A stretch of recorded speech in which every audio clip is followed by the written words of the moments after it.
Hola, buenas noches. Bueno, me parece un poco exagerada la presentación. Trataré de que sea ameno, ya que son las 9 de la noche, horario en que la mayoría quiere estar haciendo cosas familiares. Bueno, vamos a hablar un poco del enfoque del paciente con dolor musculoesquelético. Trataré de hacerlo en forma práctica.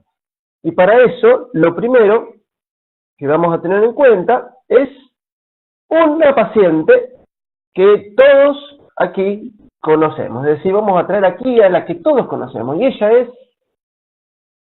a ver cómo se pasa esto, nuestra querida Winnie Pooh. Como el doctor Stonky me dijo hace un tiempo, en mi trabajo me iba a traer una lluvia de pacientes como esta. Y es así, son los pacientes que vemos todos nosotros en el consultorio todos los días. Y por eso es bueno traerla aquí y hacerle el homenaje de atenderla a ella en un seminario.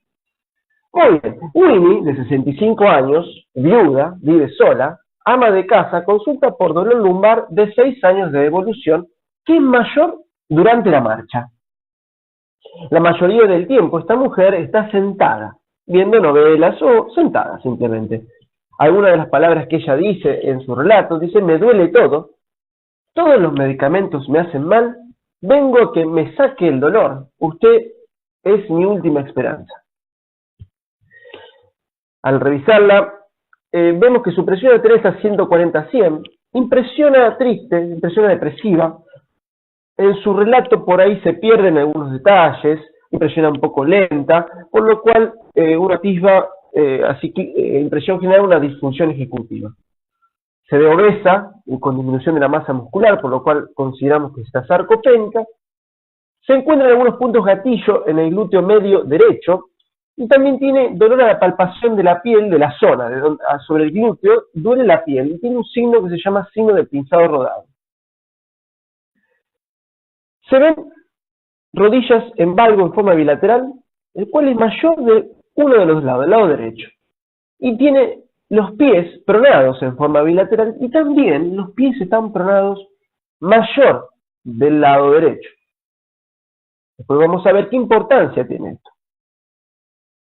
Y en la medicación habitualmente toma diclofenac, 75 miligramos cada 12 horas, está recibiendo una combinación de glucosamina y meloxicam, alguno de los más comunes del mercado, con meloxicam 15 miligramos día, corticoides intramuscular cuando llama a la ambulancia. Si acá, por ejemplo, en San Nicolás hay un servicio de urgencia y cada tanto esta mujer llama al servicio de urgencia y le aplican un corticoides para su alivio del dolor, una vez cada 2 semanas o una vez por mes, o sea, es aleatorio.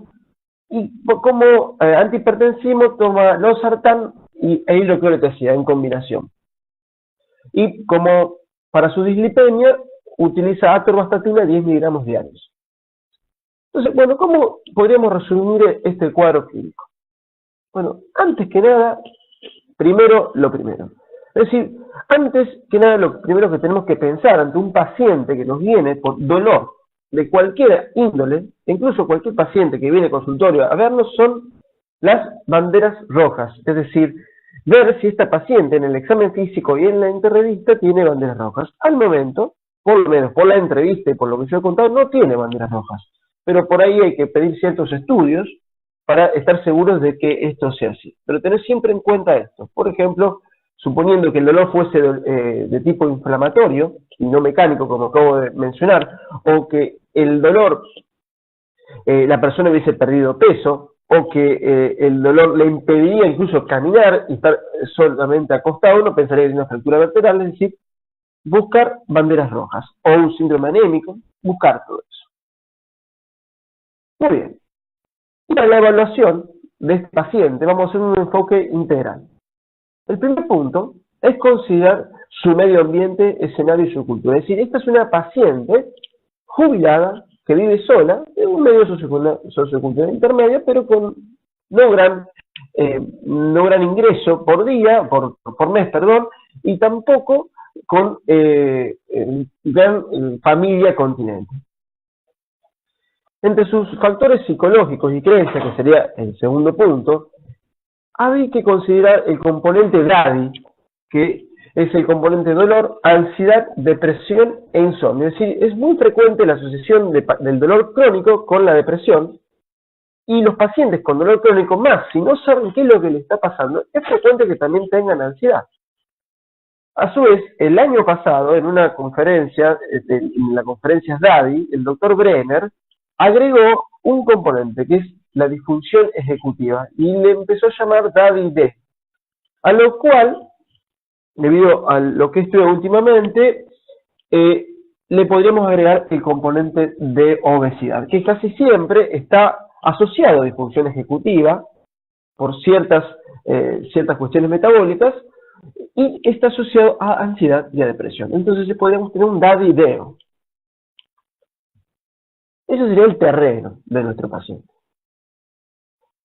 Además, en esto del terreno, ahora lo anterior era, lo psicológico, ahora hablamos del terreno en sí, que es más o menos solapado. También tendremos que hacer una evaluación hormonal, con solicitud, por ejemplo, de TSH, entre otros estudios que pueden ser, evaluación de vitamina D, si está accesible, a veces no es posible por cuestiones económicas pedirlo. El paciente probablemente tenga una sensibilización central, esto es porque el dolor se volvió crónico, lleva más de 3 meses de dolor y después de los 3 meses se sabe que existe neuroplasticidad neuronal y una amplificación central del dolor por ciertos mecanismos.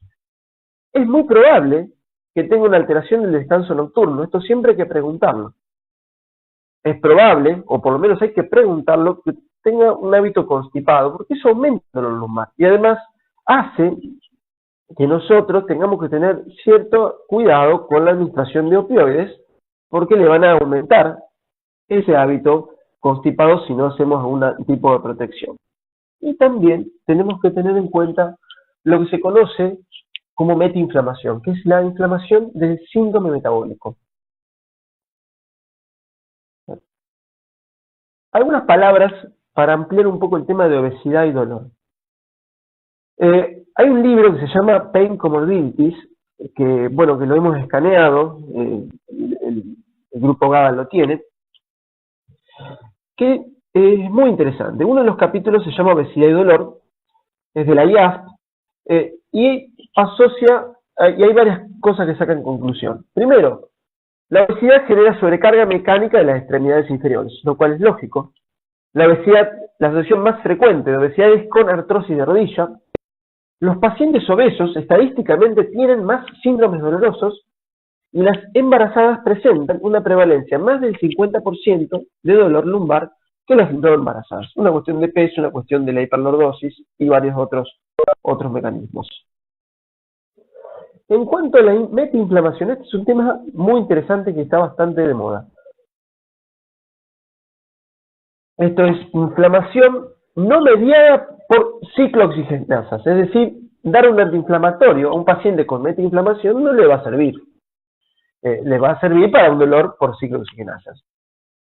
Se postula que esta metainflamación es producida por un exceso de hidratos de carbono en la dieta, que generan liberación de insulina en forma exagerada. Esa liberación de insulina, además de terminar generando insulinoresistencia y diabetes, genera inflamación. También se estipula que la metainflamación se debe a excesos de productos de glicosidación no enzimática. Por ejemplo, ¿dónde hay productos de glicosidación no enzimática en lo que comemos? Bueno, en un asado quemado. Si la grasa quemada, uno ingresa productos de glucosidación no enzimática en forma directa, lo cual serían inflamatorios. En esta metainflamación interviene la microbiota. Esto es muy importante, de hecho se ha hablado en el último congreso de Japón, eso lo mencionó el polaco y Daniel en sus revisiones, pero ya se viene hablando mucho de estos años. Intervienen interleuquina 1, interleuquina 6 y factor de necrosis tubular alto. También se postula que esta metainflamación aumenta la sensibilización periférica y aumenta también la sensibilización central. En cuanto a la parte cardiológica, es un estado protrombótico. Por eso, a estos pacientes hay que medirles la cintura, como haría un clínico internista o un cardiólogo, medir la cadera y hacer el índice también cintura-cadera, y entre los análisis es muy importante la proteína C reactiva como reactante de fase aguda y predictor de metainflamación, el índice OMA, es decir, la insulinoresistencia, y un cociente que es el de los triglicéridos sobre las HDL. Este cociente, cuando es arriba de 3.8, predice LDL oxidadas, que son más aterogénicas. Esto también, si bien no es medicina del dolor puro, esta última parte, el paciente viene completo. Tenemos que tener en cuenta el riesgo cardiovascular. Y algo muy importante es observar al paciente de perfil.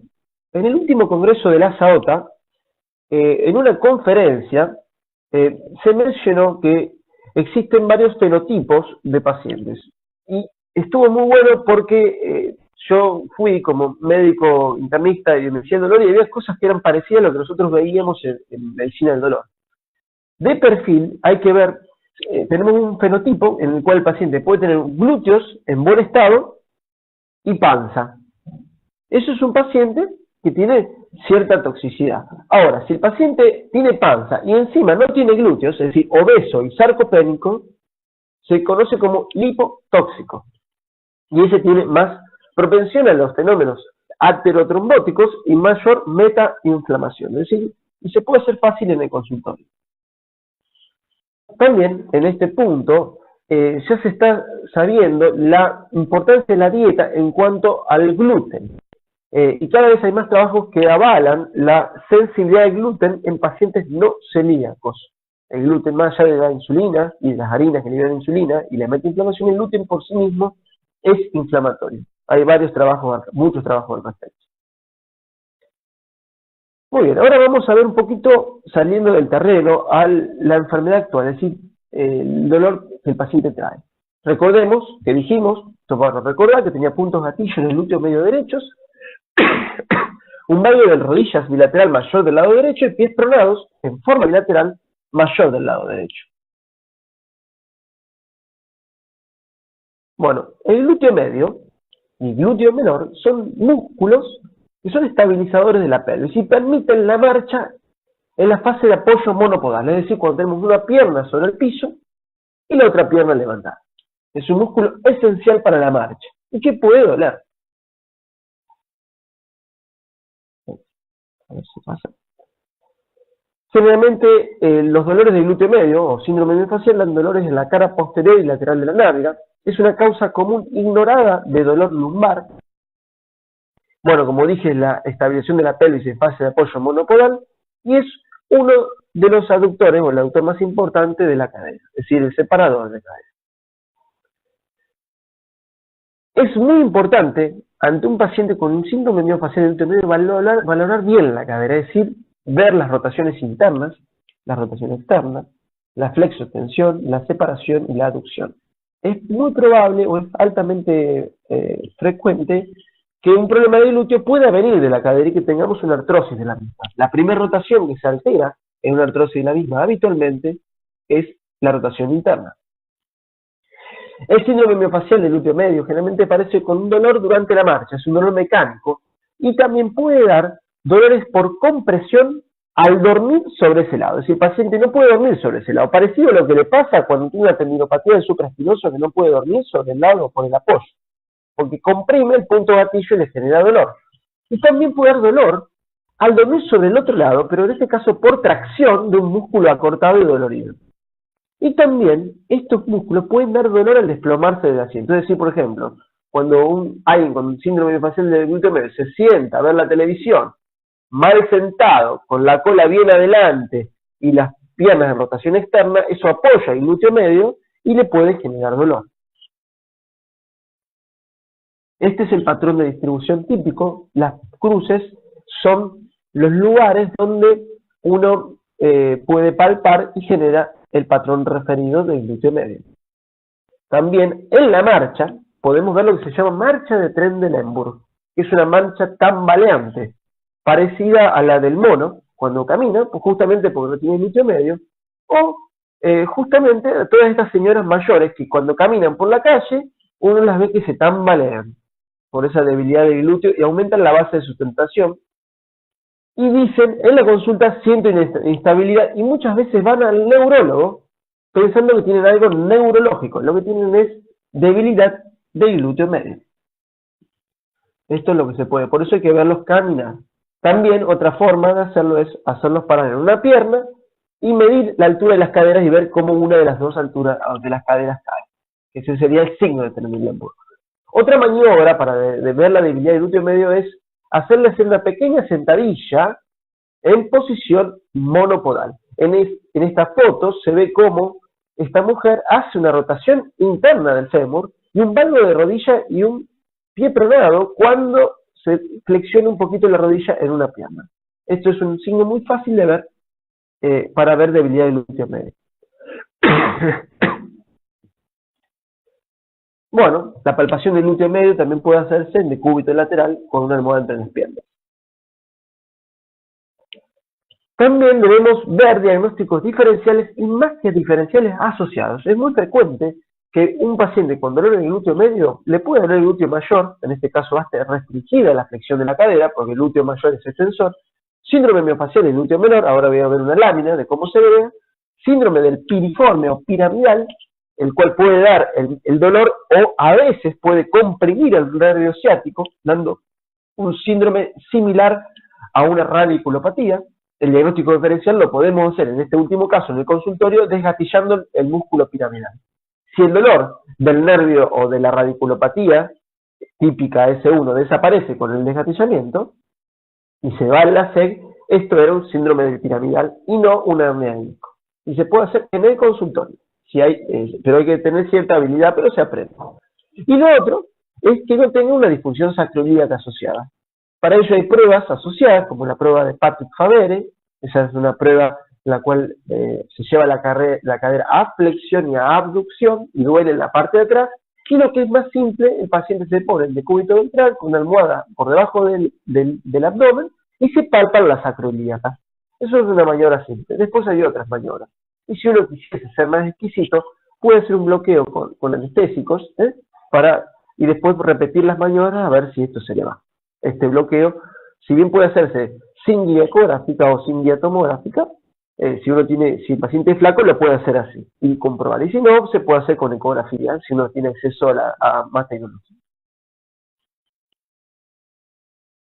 Este es el patrón de dolor referido del glúteo menor, que puede en ocasiones tener este paciente.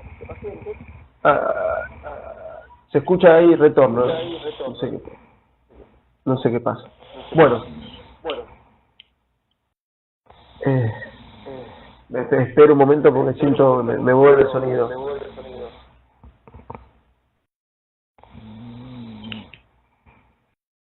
¿Hola? Bueno, muy bien. Ahí está durmiendo. Bueno, ahí apagaron el micrófono. Bien, listo, ahí está. Sigamos.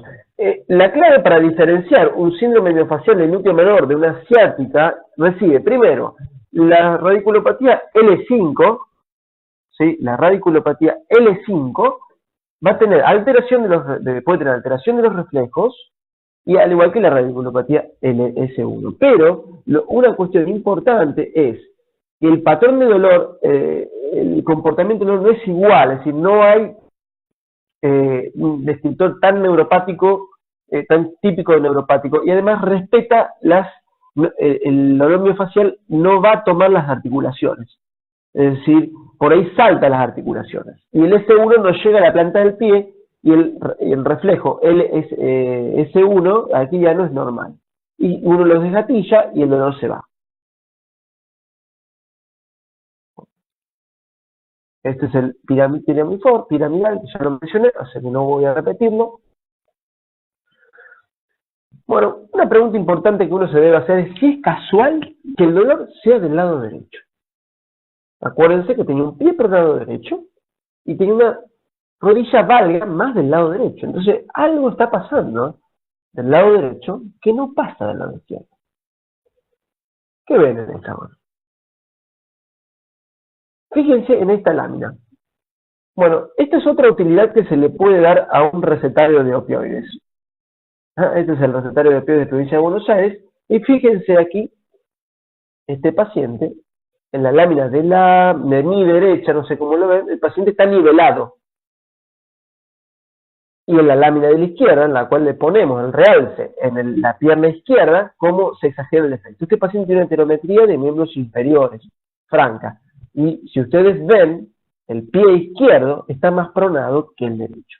Cuando ustedes ven un pie más pronado o una rodilla más valga que la otra, es altamente probable que ese miembro sea más largo. Y por compensación se genera que el valgo de la rodilla sea mayor de ese lado para nivelar y que el pie prone más.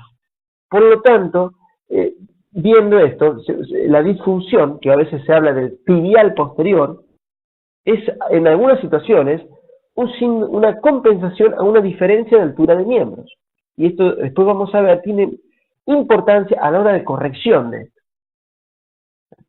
Si, por ejemplo, le corregimos el pie pronado de un lado, atención, le corregimos el pie pronado, que lo tiene más pronado en el miembro largo, le vamos a aumentar la diferencia de altura de la cadera, es decir, hay que corregir los dos pies pronados y hay que levantar con un realce el talón del pie más corto, porque si no, lo que vamos a hacer es, sí corregimos el pie, pero aumentamos la diferencia de altura de las piernas. No sé si esto se entendió, si no después me lo vuelven a preguntar en las preguntas. Bueno, esto que ustedes vieron está tal cual exacto en los libros de Travell y Simmons. Fíjense Kendall, qué interesante esta lámina. El miembro más largo tiene el glúteo medio inhibido y el miembro más corto el glúteo medio acortado. Y en forma contralateral, el cuadrón lumbar del otro lado va a estar acortado y el cuadrón lumbar de ese lado va a estar, el cuadrón lumbar del otro lado va a estar inhibido y el cuadrón lumbar del mismo lado de la heterometría va a estar acortado. Esto por ahí puede resultar difícil de seguir, pero con el tiempo uno puede ir aprendiendo estas cosas y sacando conclusiones. Otro factor de perpetuación sumamente importante, que está descrito en todos los libros con distintos nombres, es lo que se conoce como síndrome cruzado inferior, en la cual lo que tenemos es un abdomen con músculos abdominales inhibidos, por falta de entrenamiento, y hay un psoas ilíaco, especialmente la fase ilíaca del psoas, que está cortado, lo cual genera una anteversión de la pelvis. Y esto genera una hiperlordosis, lo cual favorece el dolor lumbar. Entonces, esto indicaría que este paciente necesita ejercicios de estabilización lumbar. También, una rodilla en valgo, lo que genera es una sobrecarga de la rodilla. Del lado interno, se sobrecargan las estructuras blandas, ejemplo, ligamento lateral interno, y músculos de la pata de anso, sartorio semitendinoso y recto interno, por lo cual puede generar una tendinopatía. También puede haber, en este lugar, sensibilización de la piel, producto de hidratación de las estructuras inferiores, que vamos a ver que se ve como el signo de pinzado rodado. Del otro lado, sin embargo, lo que vamos a tener más que nada es una sobrecarga de tipo más que nada articular y ósea, es decir, que la artrosis va a estar del otro lado. Todo esto puede tener esta paciente, y casi seguro que lo tiene. Y también es altamente probable que esta mujer tenga un pie que se llama pie de Morton. Morton no es un autor que no es el mismo autor que describe el neuroma de Morton. Esto es otra cosa. El pie de Morton, que es más conocido en realidad como pie griego, es que el segundo metatarsiano es más largo que el primero. Esto genera una hiperpronación del antepié de ese lado, o para que usted los entienda más simple, un vencimiento del pie, se vence el arco. Esto va a generar toda una cadena ascendente de sucesión de problemas. En primer término, va a generar en el pie una elongación o una sobrecarga del ligamento lateral interno del tobillo. Si el pie está muy pronado, y esto lo he visto en el consultorio, por ejemplo, un paciente laxo, esto puede ocasionar que el dorso del astrágalo, piénsenlo despacito, dorso del astrágalo, choque a la dorsiflexión con la tibia. Entonces, cuando camina, cuando el pie prona demasiado, toca del lado de afuera. Entonces, le duele del lado externo porque toca el pie el astrágalo con la tibia. Y esto sí o sí necesita plantilla. Esto también, si seguimos hacia arriba, genera sobrecarga del gemelo interno y de los otros músculos de esa zona. Genera también sobrecarga de la pata de ganso. Por último, rotación interna del fémur y sobrecarga del glúteo medio de ese lado. O sea, todo esto en el pie. Y todo se corrige. Y se puede corregir y lo puede hacer el especialista en clínica, medicina familiar o que esté en el paciente. No es necesario ser médico fisiatra. Uno lo puede aprender a hacer. No es tan complicado. Muy bien, saliendo un poco de la parte mecánica en sí, también dijimos que el paciente tenía una zona de pinzado rodado. Es decir, al rodar la piel se siente un empastamiento cutáneo, duele al tocar la piel y es diferente a la del otro lado donde la piel es más finita. Esto indica generalmente sensibilización periférica, que lo vamos a ver, o también activación o facilitación metamédica. Para mencionar un poquito la sensibilización periférica, intervienen un montón de receptores, entre ellos está el TRBP1, que está en el terminal presináptico, que es el receptor en el que interviene la capsaicina, y también, en teoría, intervendría la neuroprototerapia o la inyección de dextrosa al 5%. Y lo interesante de la lámina del costado, que me gusta más, la de Campbell, es cómo la sensibilización periférica de un receptor contagia a los del lado, es decir, y aumenta el campo receptivo. Esta es una cuestión que tiene una cuestión de adaptación, para que la persona trate de no tocarle el área dolorosa. Pero también, recordemos que ese pinzado rodado puede mostrarnos una facilitación de la metámera. ¿Qué significa? Tenemos un problema visceral, por ejemplo, un paciente muy constipado, o un paciente con una irritación del psoas, y la metámera correspondiente al psoas, si tocamos la piel, se va a poner colorada, se va a poner más roja, va a haber empastamiento, que puede ser por una estructura somática, o por la facilitación puede ser por una estructura somática profunda, ejemplo el músculo, o por una víscera. Así que no solamente esto, el pinzado rodado, es por sensibilización periférica. Muy bien, finalmente en la evaluación, además de ver los puntos 1, 2, 3 y 4, vamos a ver qué tratamientos está recibiendo. Y bueno, volvamos a esta lámina. Punto número 1, recibe diclofenac a dosis máxima y meloxicam a dosis máxima. Entonces estamos en dosis tóxica de antiinflamatorios en un paciente. Y además no está recibiendo inhibidores de bomba de protones. Por supuesto, esto hay que corregirlo. Punto número 2, glucosamina. La glucosamina tuvo un gran auge, pero actualmente en una última revisión de British Journal of Medicine hecha por el gobierno suizo, esto no recuerdo de la fecha, pero creo que es 2012, concluyeron que la glucosamina y la glucosamina más el condroitin no deberían ser recomendados porque no tendría ningún tipo de efecto beneficioso. Por supuesto, hay detractores de esto. Sin embargo, yo quería agregar algo que estuve viendo hace poco. La glucosamina, hay trabajos que la asocian a un aumento de la liberación de insulina, por lo cual tendría un efecto que podría engordar un poco, sería como un sobrecito de azúcar. Y además, al liberar insulina, aumentaría un poquito la metainflamación. Por lo cual, mi opinión, y por ahí es discutible, por este motivo y porque sería un gasto tal vez innecesario, yo le sacaría la glucosamina al paciente. Bueno, corticoides y esto genera obesidad y genera osteoporosis, sarcopenia y puede, si tuvo muchas inyecciones, terminar en insuficiencia suprarrenal, generando un cuadro de depresión, por lo cual no es algo que haya que no tener en cuenta. Bueno, la hidroclorotiazida. Bueno, lo puse aquí porque la hidroclorotiazida de alguna forma va en contra de un tratamiento bueno para el síndrome metabólico. Es decir, que puede generar aumento de la glucemia y también aumento de la uricemia. Y bueno, entonces habría que dosar uricemia y ver que no tenga alguna cuestión asociada. En el último congreso de la OMS vino un médico que se llama José Fabio Lana, que escribió uno de los primeros, o un libro sobre plasma rico en plaquetas, que se puede conseguir por internet. Se dedica a medicina regenerativa en San Pablo.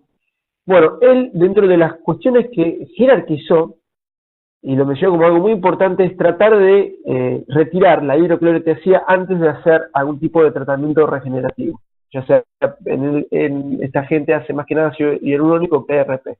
Pero bueno, es como una opinión de una persona que se dedica mucho al tema, como para tenerlo en cuenta. Por último, la atorvastatina. La atorvastatina se sabe que puede generar dolores musculares con aumento de CPK, TGO y TGP, pero también puede generar tendinopatías que no las vamos a ver dosando CPK. De hecho, hace poquito me vino en un consultorio que toma hace muchos años atorvastatina y que tiene un montón de tendinopatías. Me llama la atención. Pienso que puede llegar a ser esta la causa. Bueno, otra cuestión que hay que tener en cuenta es que hay trabajos que muestran, ciertos autores, que las estatinas tendrían algún rol en detrimento de las funciones cerebrales, ya que al alterar el metabolismo del colesterol, y el colesterol es un componente de las membranas celulares y es muy importante en nuestro cerebro, algunos asocian este tipo de medicación a mayor disfunción ejecutiva. Por supuesto, esto son ciertos autores que opinan esto. Bueno, entonces en resumen, tenemos una señora jubilada que vive sola, un psicológico tenemos el famoso DAD-ID, el terreno, obesidad, sarcopenia, dislipidemia, hipertensión arterial, polifarmacia, sensibilización central, etcétera, etcétera, etcétera, músculo esquelético con varias cosas, y tratamiento sintomático inadecuado y tóxico. Esto es el ejemplo de lo que casi todos nosotros vemos todos los días en el consultorio. Esta es nuestra querida Winnie Pooh.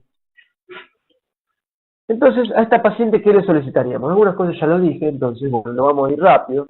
Un análisis básico, un CMM que tiene hidrograma, le sí o sí una PCR, esto es lo que yo haría, TSH, algunos agregarían T4 y T3 libre, pero bueno, yo inicialmente TSH, un perfil lipídico mínimo, vitamina D, por lo que comenté, perfil hepático mínimo, por un posible hígado graso y por el tema de las estatinas.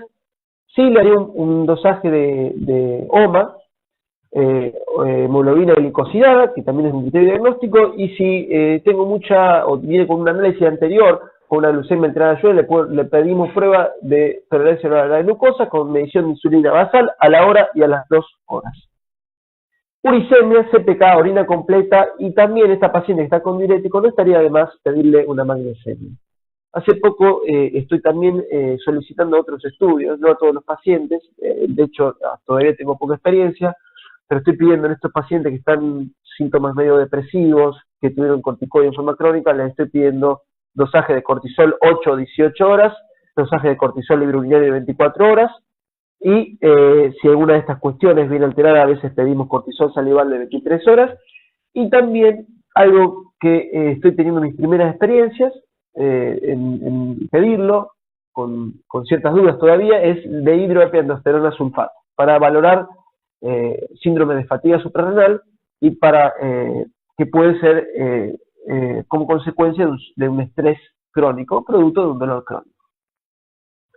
Entre las imágenes, como no tiene, digamos, banderas rojas, empezaría con algo simple, sí se las pediría las imágenes, una columna lumosacra frente perfil, por las dudas, esto no es caro, ambas caderas de frente, porque podemos tener una artrosis en la cadera, y esto, y el dolor miofacial es secundario, y por supuesto ambas rodillas de frente de pie, si el paciente puede en monopodal, es decir, una pie por vez, pisando un solo pie, si no puede los dos pies juntos, pero de pie, de perfil y axial de rótula. La radiografía axial de rótula permite ver mejor el componente femoropatelar.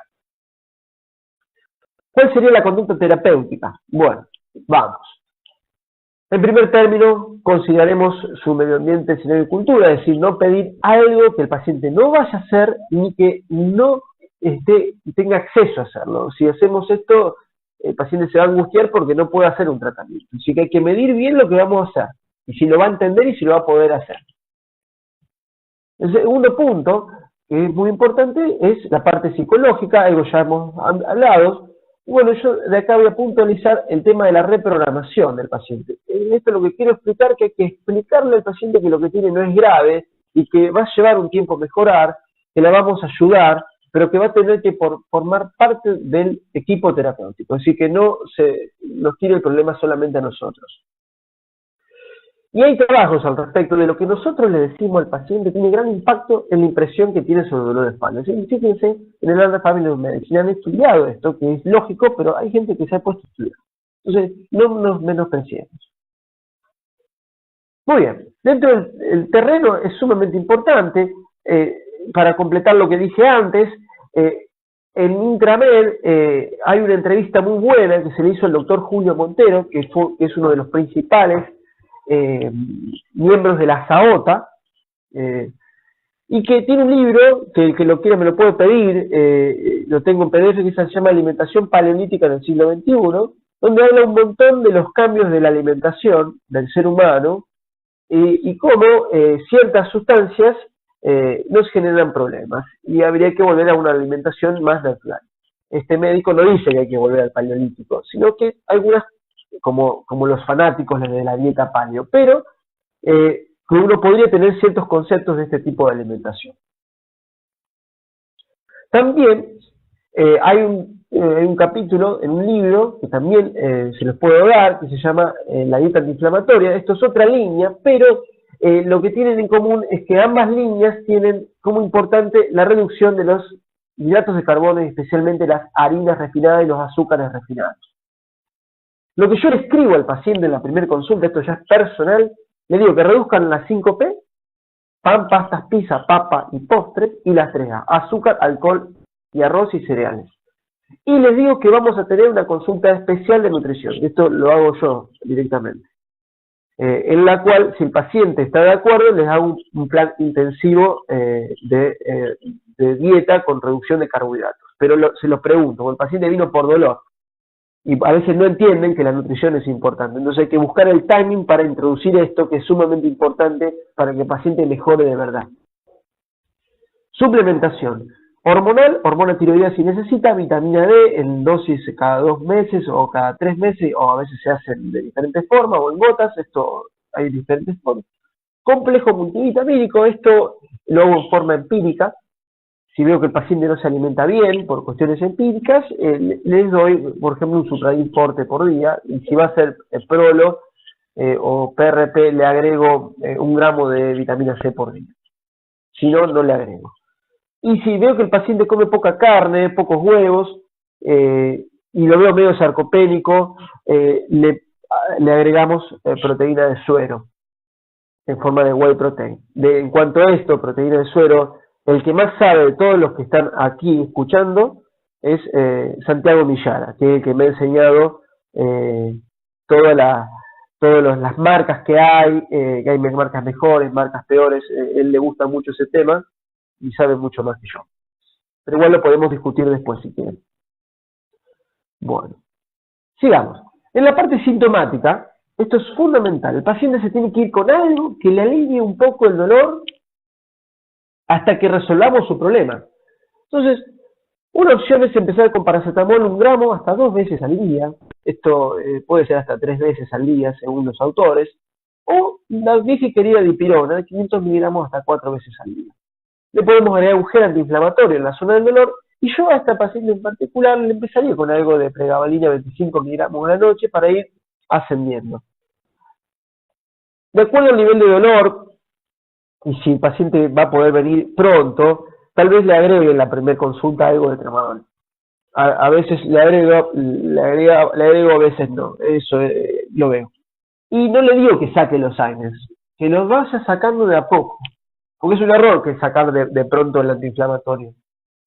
Porque el paciente va a empezar con dolor y va a generar toda una falta de adhesión a la medicación. Entonces, deje la medicación que está tomando unos días y que después se fije si puede, por ejemplo, sacar el meloxicam. Y después, si puede, sacar el otro. Se puede usar calor sobre el músculo y también frío, si el dolor es más sobre la entesis del músculo, sobre el trocánter, no tanto sobre el músculo. Bueno, ahora vamos a ver a las cuestiones específicas de esta enfermedad, de este problema. Entonces vamos a ver un poco. Estos pacientes, siempre en dolor musculoesquelético, hay que tener el balance entre lo que se conoce como carga y capacidad de carga. Esto es un concepto que viene de la fisiatría y que en realidad viene de la kinesiología y del entrenamiento de la medicina deportiva. Están muchos libros este concepto. Entonces, básicamente, para bajar la carga hay que corregir factores desencadenantes y factores de perpetuación. La mejor bibliografía de esto es Travel y Simmons. Y aumentar la capacidad de carga a través de ejercicio físico, que uno le va a dar ciertos ejercicios, principalmente estabilización lumbar, tratamientos kinésicos, en los cuales lo más importante va a ser tendientes a estabilizar la zona lumbopélvica, y terapia manual, nutrición, por supuesto ya lo hemos hablado, porque una buena nutrición permite que el músculo se regenere, y por supuesto terapias regenerativas, de las cuales vamos a hablar un poquito, que pueden ser plasma rico en plaquetas, PRP, en algunos casos especiales. Sigamos, ya falta poco.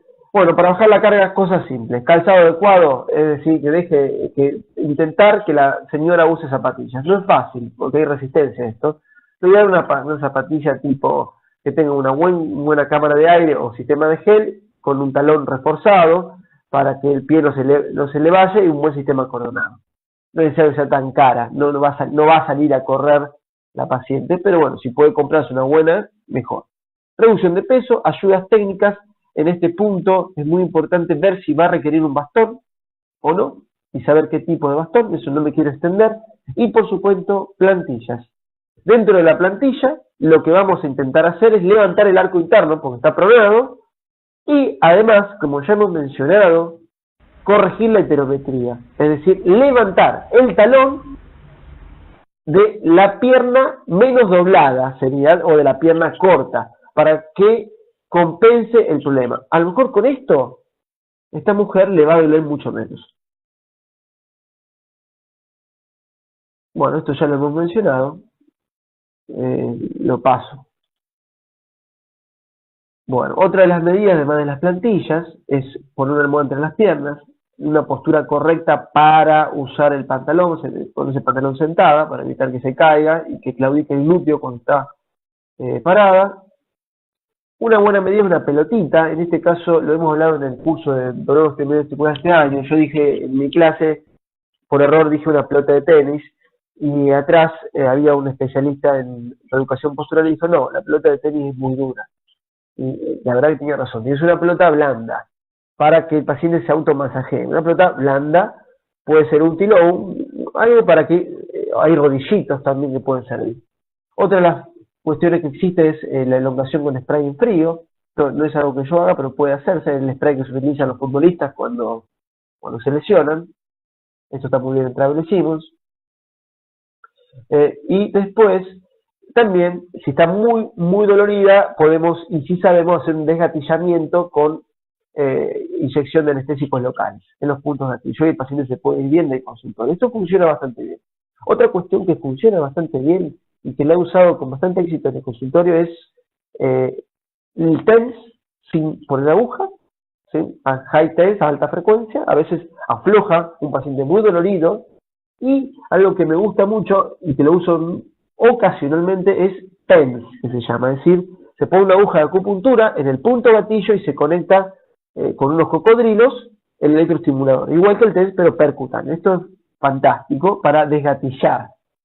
Hay alguien que viene muy dolorido, lo dejas en un box y uno puede seguir atendiendo mientras el paciente se alivia y no lo mandamos a la casa con dolor. Bueno, acuérdense, los ejercicios, estabilidad lumbopélvica y empezar a elongar la cadera posterior y lateral de los miembros inferiores. Esto es lo que va a atender el ejercicio físico, y se le va a dar a la paciente una hoja de ejercicios y que haga los más simples, pero la mayoría al principio va a requerir terapia manual. Si tiene bicicleta en la casa, puede adaptarla con una reposera atrás, para que no se suba en el asiento, que le va a molestar, le va a cargar el glúteo, para que haga un poco de bicicleta. Bueno, a ver. Bueno, dentro de las técnicas locales, hay varias cosas que se pueden hacer. Además de la inyección de punto gatillo, se puede hacer terapia neural, o inyecciones perineurales subcutáneas. La diferencia es que la terapia neural es una técnica de 1930 de los hermanos Huneke, que utilizaríamos procaína o su efecto de lidocaína. Los principios de la terapia neural hablan de un fenómeno en segundos, hablan de campos interferentes, pero hablando más en términos actuales, uno podría decir que los anestésicos locales bloquean el canal del sodio y son útiles. Y pueden tener un efecto metamérico, y no puede ser un desgatillamiento e inyectar en forma paravertebral, por ejemplo, y en los puntos gatillos. Eso sería una buena terapia neural, o algo parecido a la terapia neural, algo intermedio. Y si no, podemos hacer perineurales subcutáneas, que son la inyección de dextrosa hipertónica alrededor de los nervios. Perdón, dextrosa al 5%, no hipertónica, o de manitol, también al 10%. Bueno, este paciente podría beneficiarse, sí, porque estas técnicas, tanto la terapia neural como la perineurales subcutáneas, trabajan sobre la sensibilización periférica principalmente, y también ayudan a regular un poco la facilitación metamérica de lo que hablé antes. Para mostrarles un poco son los puntos que uno puede utilizar, sin dolores un poco en la ingle. Acá se ven los nervios, el génito femoral, el ilio inguinal, y acá están los puntos. Esto está dedicado al polaco Stonsky, que me dijo que le ponga los circulitos. Y aquí tenemos los circulitos. Bien, ¿dónde se podría inyectar? Subcutánea, debajo del subcutáneo. Una aguja subcutánea o una aguja un poquitito más larga, pero siempre finita. Y si le duele ahí, si no le duele, no. Y también se puede seguir toda la cresta ilíaca buscando nervios cluneales, ilio hipogástrico, ilio inguinal, nervios femorales laterales. Estas son las láminas originales de Listo, que las utilizamos para mostrar, según John Listo. Son técnicas que sirven, no podemos solucionar el problema mecánico, pero el paciente puede irse aliviado. Se puede hacer una vez por semana o cada 15 días. En mi práctica no uso tanto estas técnicas, finalmente las uso a lo mejor 2 semanas o 3, si están muy sensibles, y después paso a Prolo o a otras técnicas de reparación, si es que lo necesita. Y en algunas situaciones estamos haciendo ya hidrodisección de nervios, es decir, se llama inyección perineural profunda, buscando raíces nerviosas o nervios más importantes. No en esta zona, sino por ejemplo, en una pantorrilla uno puede inyectar alrededor del nervio ciático, uno lo ve y lo inyecta alrededor. Bueno, esta parte de atrás es probablemente lo que podemos usarle. Miren las zonas, son los nervios lumbares bajos, lumbares o cruneales, y estas son las zonas de inyección. Justo donde atraviesa la cresta ilíaca. Y esta es la última, la rama lateral del ilio hipogástrico. ¿Qué pasa? Bien. Bueno, hay una rama más, que es el nervio femoral cutáneo posterior, que no es rama del nervio ciático, que es del pie glúteo, que sería la última rama. Este paciente, esta mujer, ¿podría beneficiarse con terapia regenerativa o PRP? Bueno, no sé, tal vez más adelante. No es una candidata ideal para terapias regenerativas. A lo mejor si tiene una artrosis importante en la cadera, ahí sí, pero inicialmente yo no empezaría con eso. Sí, si vamos a hacer en algún momento algún tipo de terapia de regeneración o regeneradora, trabajaría primero sobre el terreno del paciente. Si no, no va a funcionar. Pero a priori yo sería cauteloso. Para que le quede la lámina, estos son los puntos de inyección de Hackett, en la zona posterior, los ligamentos sacroiliacos posteriores, ABC, ligamento lumbar, si duele en la sacroiliaca, D es la parte posterior, H el punto de la cápsula posterior de la cadera. Se puede inyectar vía lateral, la cadera y los tendones, por supuesto con técnica aséptica, no como muestra en la figura. Estos serían los puntos de inyección si tenemos una tendinopatía, es decir, ¿cómo sería esto? Afloja el dolor glúteo, miofacial, y le queda el dolor en la inserción. Esto puede ser una tendinopatía. Y el dolor es profundo, no el de la piel, que sería sensibilización periférica. En este caso, podría ser. Y si lo queremos confirmar, algún estudio de imagen hecho por gente buena puede mostrar la tendinopatía del glúteo medio. Y también estos son los otros puntos. Pero repito, no es para empezar con esto y yo no empezaría con esto en esta paciente. Sí, si tiene artrosis de cadera, la inyección intraarticular de dextrosa hipertónica puede mejorar mucho su dolor. También puede usarse a veces ácido hialurónico, también pueden dar y también PRP. Lo aconsejable, si bien se puede hacer a ciegas, es esto hacerlo bajo ecografía. Hay una gran diferencia, uno asegura realmente estar adentro de la cadera y se ve cómo el líquido baña toda la articulación. Eso es así, es mejor hacerlo bajo control de imágenes. Bueno, si quieren leer un poco más sobre evidencia en pronoterapia, les aconsejo entrar en la página de la AAOM. Hay un trabajo muy extenso hecho por Dean Reeves, que es un investigador muy serio, porque es bueno tener alguna referencia de lo que hay de evidencia y lo que no hay. Hay áreas donde no hay evidencia, áreas donde hay poca evidencia y hay áreas donde hay experiencia clínica. Es decir, esa es la realidad de las terapias regenerativas. Es decir, por eso es un campo de exploración donde hay que ir siguiendo haciendo trabajo para que esto se convierta en algo estándar y no en algo novedoso o algo que todavía no está dentro de los sistemas de salud. Bueno, espero no verlos aburridos, se hizo un poco largo, me copé haciendo explicaciones, espero que les haya gustado y bueno, está abierto el debate, las preguntas, los comentarios, si no están de acuerdo con algo, lo pueden comentar.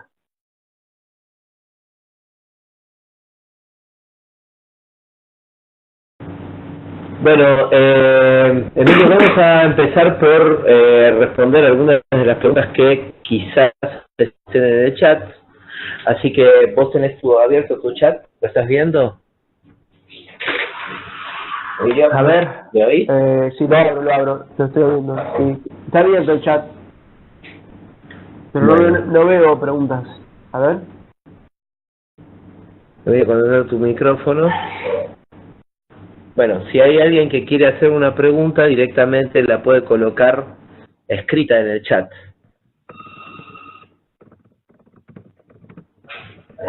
De paso te voy preguntando, Emilio, sí. A ver, vos nos estás diciendo, digamos, nos estás mostrando un paciente, digamos, complejo, pero que es el paciente usual, digamos, en el consultorio de un paciente, de un médico como vos, digamos, que está, digamos, que está básicamente formado en tratamiento del dolor. Entonces, lo que uno ve realmente es que, digamos, la mayor parte de la gente no, digamos, usa, el tratamiento del dolor usa lo que se llama causa-efecto, o sea, el efecto causa-efecto en definitiva. O sea, tiene un dolor, le doy un antiinflamatorio. Pero vos nos estás mostrando una complejidad en medio de esto. Digamos, partiendo de la teoría de la individualidad, cada paciente es diferente, digamos, diferente e individual, y teóricamente hay que adaptarle, digamos, la terapéutica como si fuera un traje a medida. En tu opinión, para poder llegar a hacer este tipo de medicina, ¿es imposible? ¿Cuánto hay que formarse? ¿Cómo hay que formarse? ¿Qué es lo básico que hay que tener en cuenta partiendo de una base de medicina general, partiendo de una base de clínica médica? ¿Qué otras cosas más hay que hacer para poder tener una visión como la que quizás vos estás mostrándonos en esta paciente? Que es muy común y es muy compleja. Sí. Bueno, ¿qué es mi opinión? Mi opinión primero es que el médico general, médico clínico, generalmente se subestima. Es decir, piensa que hay cuestiones que no puede aprender o que son del área del traumatólogo o que son área del reumatólogo, que son área de otras especialidades. Es decir, pienso que tenerse confianza en que uno puede ir aprendiendo. ¿Cómo formarse? Lo primero es una formación básica en dolor. esto es fundamental, una formación básica en dolor sin olvidar las cuestiones básicas que hemos estudiado en la carrera de clínica médica. Eso es fundamental, y estudiar mucho lo más frecuente, empezar por lo más frecuente. También después empezar con formación musculoesquelética, y en ese punto es muy importante también la práctica, es decir, ir a un consultorio, ir y ver cómo se hacen ciertas cosas. Y la formación teórica pura no alcanza, es que ver. Lo mejor es ir a un consultorio y ver. Después hay cursos con pacientes, pero por más bueno que sean los cursos con pacientes, si después uno hace un curso con pacientes y no va al consultorio, no sigue estudiando, es difícil. Y después preguntar mucho y estudiar mucho y ir avanzando. No sé si responde eso, la pregunta. Sí, básicamente me parece claro. Digamos, la idea es tener una información relativamente amplia para conocer al paciente, conocer su terreno, y digamos no tratar de resumir todo en me duele, si yo antes le daba un antiinflamatorio y lo trato, y ahora simplemente digamos me duele, entonces lo pincho, le pongo lo que fuera. Bueno, otra cosa más. Por ahí más. Sí, decime. Sí, una cosa más, es muy importante en este aprendizaje, por ejemplo, si uno manda al kinesiólogo, y preguntarle todo el tiempo, preguntar mucho al principio y seguir preguntando después, porque es la única forma de aprender. O sea, es estudiar, preguntar, pensar lo que estamos haciendo, y no creernos ciertas cosas, diagnósticos impuestos por otros. Eso es así. De hecho, desde la clínica es mucho mejor, más fácil abordar a estos pacientes que si uno lo encara desde la traumatología. Y no tener miedo a aprender a hacer plantillas, o sea, pero se aprende de a poco, o sea, no es tan difícil, no es complicado. O sea, tiene su técnica, pero tampoco es tan difícil. O sea, y también rodearse de gente simple, que explique simple, que uno le pueda entender. Bien, perfecto. Bueno, pregunta, digamos, está haciendo una pregunta con respecto a disfunción ejecutiva de roastatina. ¿Tenés alguna información en esto? Sí, Billy, tráeme el libro. Tráeme el libro, ¿lo tenéis? Hay un libro que me recomendó el doctor Brenner, el del cerebro de pan. Le voy a mostrar por el video. Hay un libro que escribió un psiquiatra norteamericano que se llama Cerebro de Pan. Ese libro me lo recomendó el doctor Brenner. Me lo dijo en la conferencia de David del año pasado. Acá está. ¿Lo ven? ¿Se ve? Lo estoy mostrando. Cerebro de Pan lo pueden comprar en cualquier librería de Buenos Aires, de Rosario. O sea, es al público. Lo compré en la librería que está debajo de la Recoleta en Buenos Aires. De un autor que se llama Dr. David Perlmutter. Cerebro de Pan. Miren qué fácil de verlo. Bueno, este autor habla mucho del tema con referencias bibliográficas bastante buenas, y es opinión de él y de su grupo que las estatinas tienen ese tema. Es algo nuevo para mí esto, o sea, todavía no lo tengo masticado del todo, y no sé si todo es así, pero bueno, esta es Está respondida la pregunta, me parece bien, es muy interesante todo ese tema, pero básicamente creo que nos tenemos que quedar con el paciente, digamos, con síndrome metabólico, puede tener disfunción ejecutiva, esto hay que buscarlo y hacer lo posible por, digamos, que esto cambie. Pregunta, digamos, con respecto al terreno, digamos, ¿cuál es la importancia de la bajada del peso, digamos, como para poder empezar a mejorar este síndrome y bueno, y en base a claramente mejorar lo que es la inflamación neurógena no prostaglandino dependiente. ¿Qué te parece eso? La bajada del peso para mí es fundamental. O sea, si no bajas de peso, el alivio va a ser sintomático. O sea, no vamos a lograr el verdadero cambio de la paciente. Esto es crucial. De hecho, por eso me puse a estudiar el tema. Y ¿qué planes le estamos dando acá en mi pequeño centro? Digamos, le estamos dando un plan que se llama dieta baja en carbohidratos con ayuno intermitente. Lo pueden encontrar como Low Fat High Carb, con esa sigla, IF, más Intermittent Fasting. Esto es una línea de un autor que se llama Jason Fung.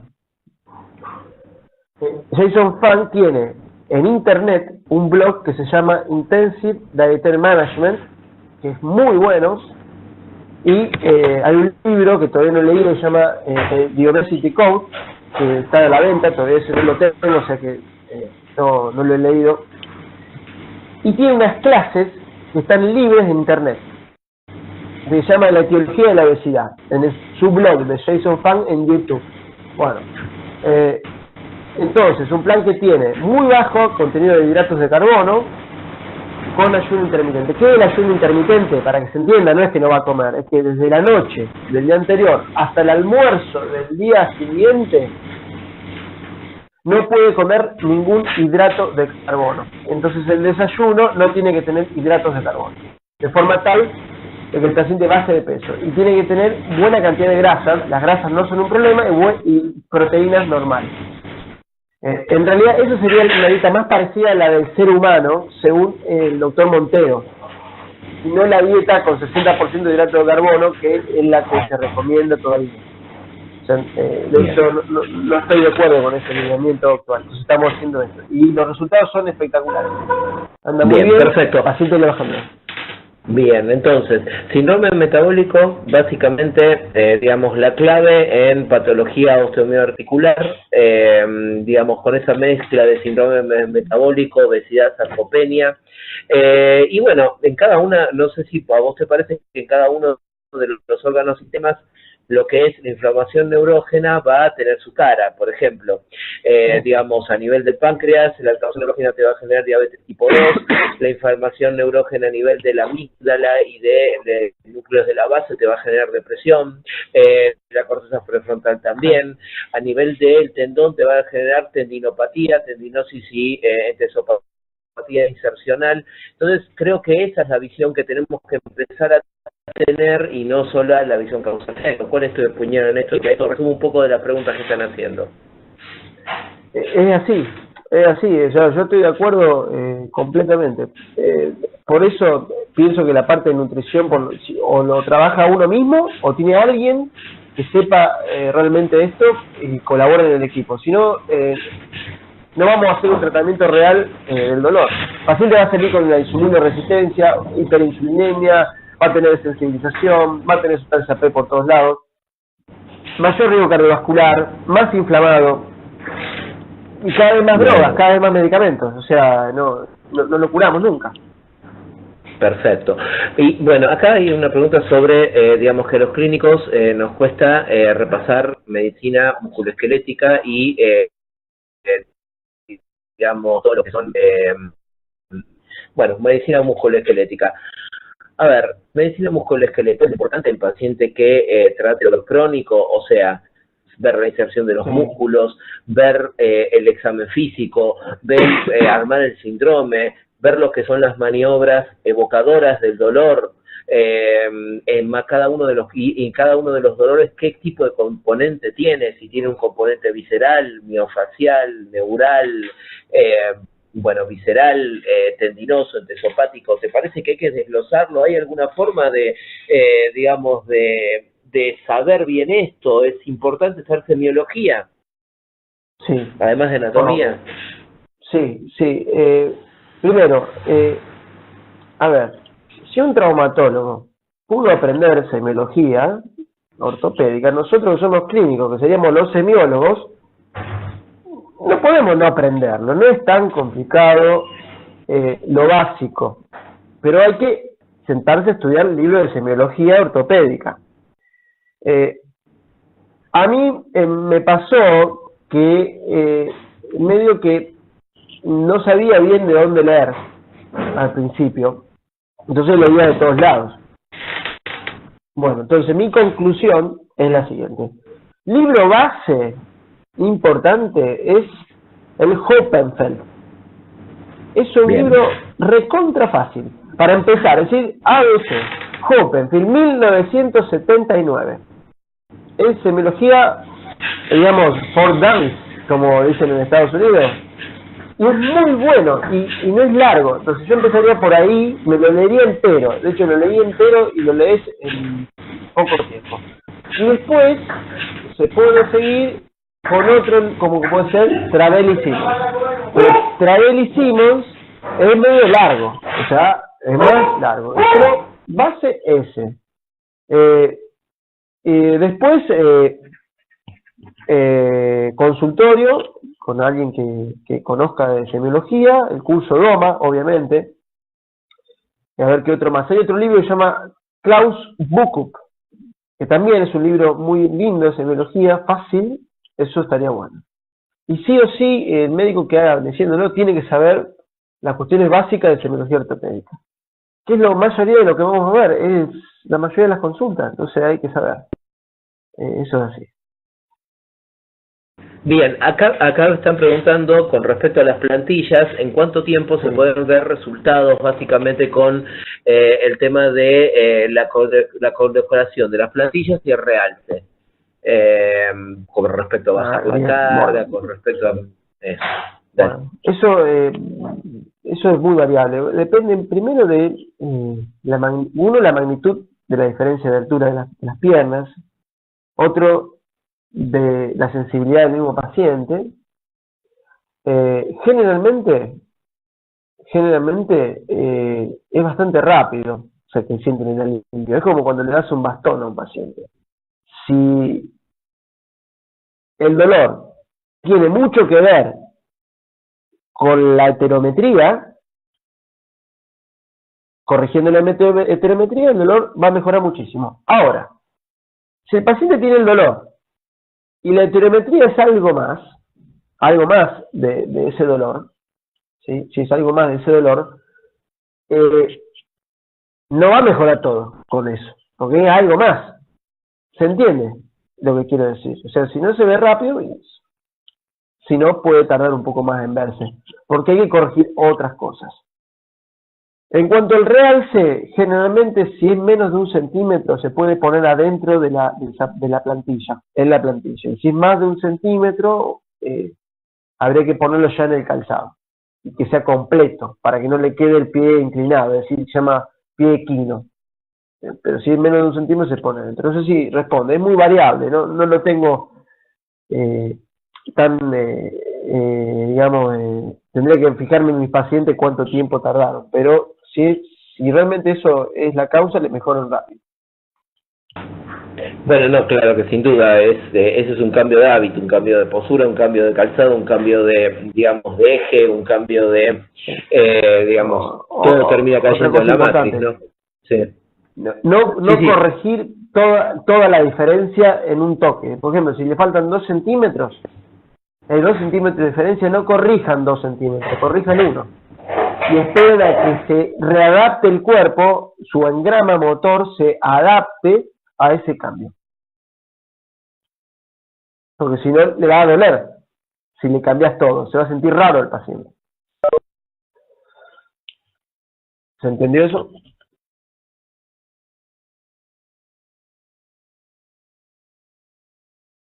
Bueno, ¿hola? También, también están preguntando en relación a la sensibilidad, bueno, le pedí que aclaren la pregunta, ¿no? Pero en relación a lo que es la sensibilización central, si le ves, digamos, voy a tratar de entender esta pregunta, pero básicamente, si le ves indicación a ese tipo de pacientes en ponerle un inhibidor de recaptación serotonina, calculo que apuntando a la depresión, y por ahí, con respecto al mecanismo, obviamente se va a tener una caída de modulación descendente en una paciente como la que estás contando, y además, yo te pregunto, ¿cuál es el sentido de poner pregabalina y la sumatoria de hacerle, por ejemplo, una proloterapia de sensibilización segmentaria periférica? Bueno, en cuanto a poner algún inhibidor de captación, sí, se podría empezar, o algún dual, le podríamos dar duloxetina tal vez, o ver las vacinas. Yo esperaría, antes de dar duloxetina un poco, vería un poco la respuesta a estas cosas más simples, vería qué pasa empezando con un plan de eso, vería qué pasa con el efecto placebo del médico, es decir, el nuevo vínculo, antes de empezar con duloxetina. Pero sí, puede ser una opción. Sí. De hecho, justamente vino hoy una paciente que hacía un mes y pico, que no arranca, le veo medio depre, medio triste, pero después de ya un tiempo de verla, también la ve el kinesiólogo, entonces, bueno, vamos a agregarle, pero no de entrada. Es lo que yo pienso, a lo mejor otro piensa distinto. En cuanto a la pregabalina, sí, el objetivo es generar un desensibilización, ¿sí? Desensibilización central, principalmente.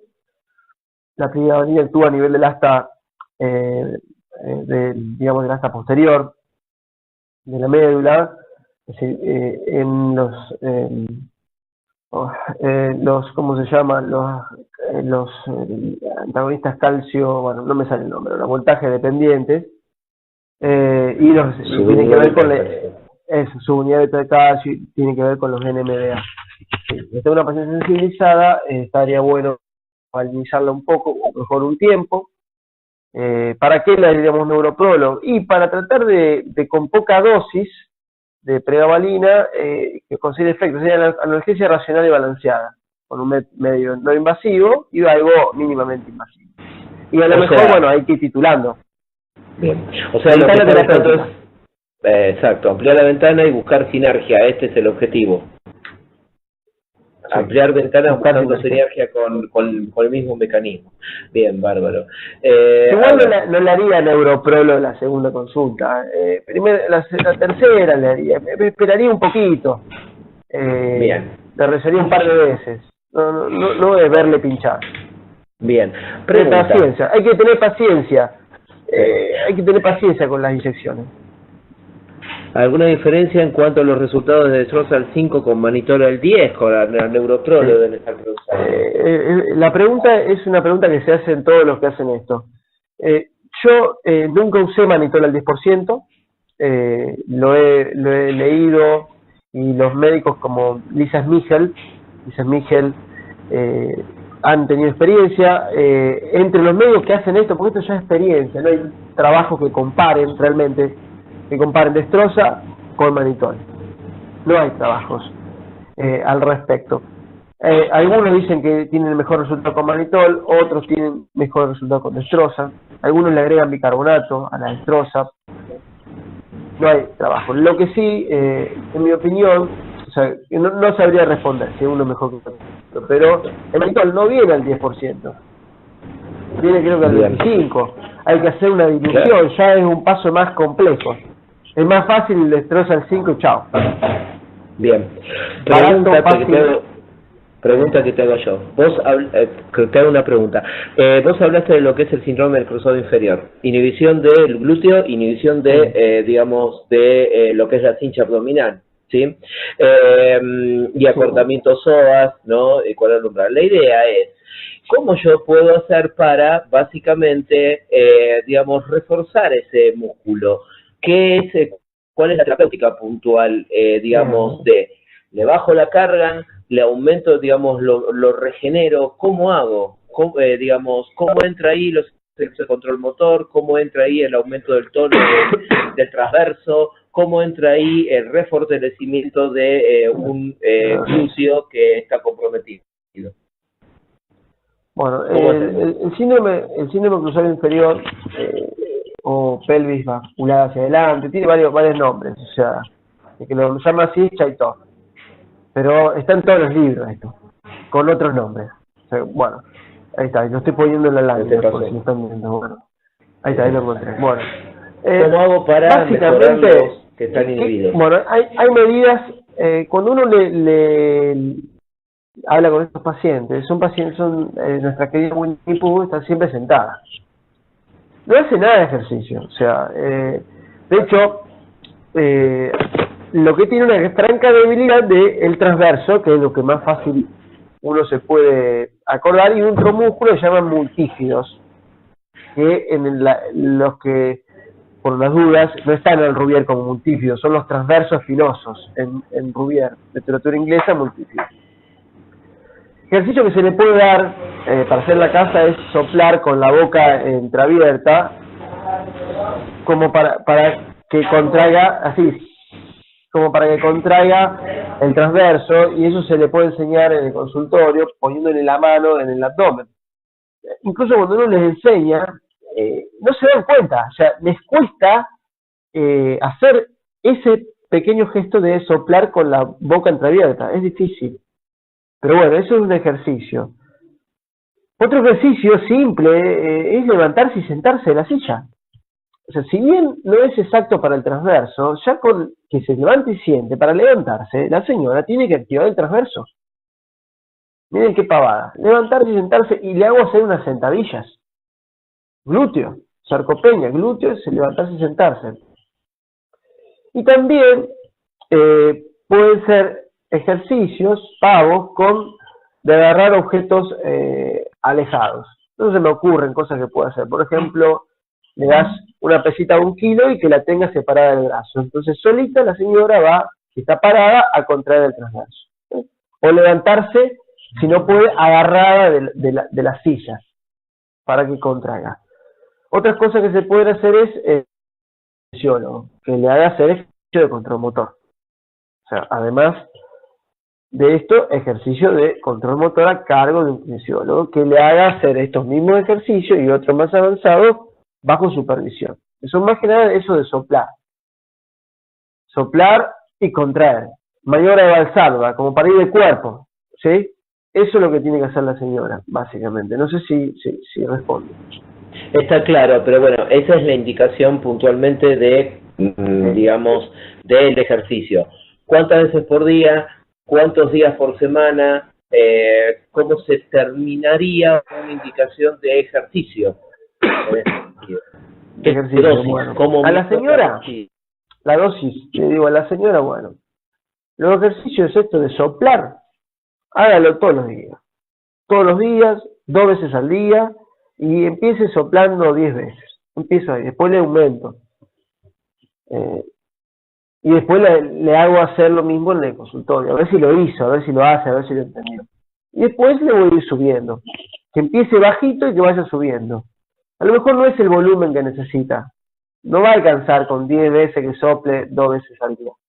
Pero es generación del cambio de hábito, es decir, ya le estoy generando un hábito nuevo.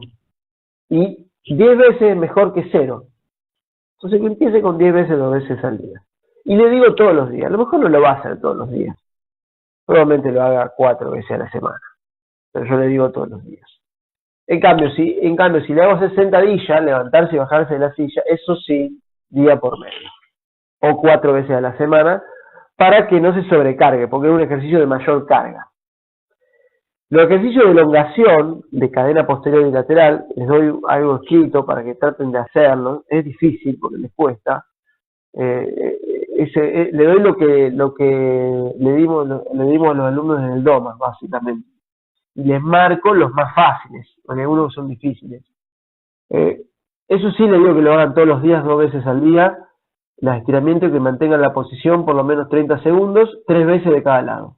O sea, 3 veces de cada lado, 30 segundos, y eso 2 veces. Y una de las veces después de bañarse.